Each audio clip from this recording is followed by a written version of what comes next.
Guys, welcome back. ఇవాళ అయితే మా పీజీలో దోశడే అనమాట. ఇంకా నాకైతే ఎగ్ దోశ తినాలనిపించింది. అన్నని అడిగితే వేసిస్తారు కానీ నేనే అడగలేదు, ఎందుకంటే వెజ్ పీపుల్ ఉంటారు కదా, వాళ్ళకి కంఫర్ట్ ఉండదు. సో అన్న కొడుకు అయితే బిస్కెట్ ప్యాకెట్ తీసుకొని 4 చిల్లీలు అయితే తెచ్చేసుకున్నా అక్కడి నుంచి, ఎర్రకారం చేసుకుందామని చెప్పి. ఇంకా చాలా రోజులైంది, ఎర్రకారం ఉంటేనే కదా బాగుంటుంది ఈ ఎగ్ దోశ అనేది. సో నేనైతే మిక్సీ చేస్తున్నా. పక్కన నా ఫ్రెండ్ ఆఫీస్ మీటింగ్లో ఉంది, వాళ్ళు నవ్వుతున్నారు మిక్సీ సౌండ్కి. అండ్ కారం అయితే చేసేసుకొని తట్టబుట్ట అన్నీ సర్దుకొని అయితే వెళ్ళిపోయాను. ఇంకా నా మల్టీపర్పస్ ప్యాన్ మీద దోశలు అయితే వేసేస్తున్నాను అనమాట. మల్టీపర్పస్ ప్యాన్ అంటే ఏదో అనుకునేరు, అది అన్నిటికీ ఒకటే యూస్ చేస్తాం కాబట్టి మల్టీపర్పస్ ప్యాన్ అంటున్నాం. సో హాస్టల్లో ఉండే వాళ్ళకి అయితే తెలుస్తుంది అనమాట. అండ్ నేనైతే ఎగ్ దోశ వేసేసుకుంటున్నా. అండ్ మా ఫ్రెండ్ని అయితే వీడియో ఇట్లా తీ అలా తీ అని చెప్తున్నా. తను ఏమంటే దీనికంటే వర్క్ మీటింగే నయం అంటుంది నవ్వుతూ.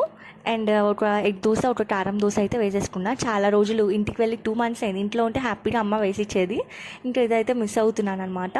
ఇంకా ప్లీజ్ కొంచెం